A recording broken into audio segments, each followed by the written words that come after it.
The Bible was always Larry S. Buford's guiding light, but it put the one-time Motown singer-songwriter in a dilemma, when he found himself defending his South Los Angeles neighborhood from encroaching development.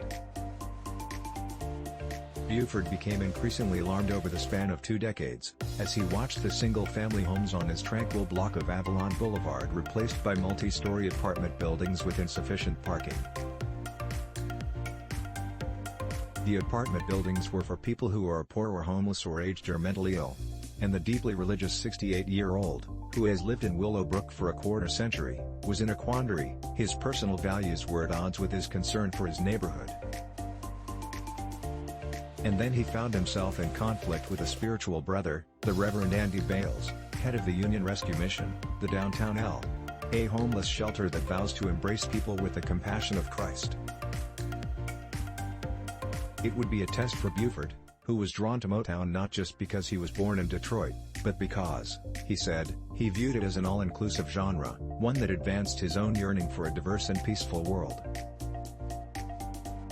A test for a man who loved his neighborhood, which is about 10 miles south of downtown L.A., and who's particularly fond of a Bible verse that urges us all to bring the homeless poor into your house.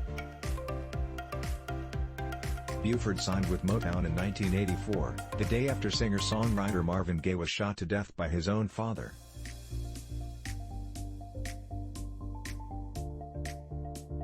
He worked for 4 years under the wing of Gwen Gordy Fuqua, music mogul Berry Gordy Jr.'s sister, and attended get-togethers at her Beverly Hills mansion and other spots with the likes of Ray Charles, Smokey Robinson, and Stevie Wonder. After MCA bought Motown in 1988 and, in his view, stopped supporting its artists, Buford left the label without having a breakout hit. But he continued his craft as his own publisher.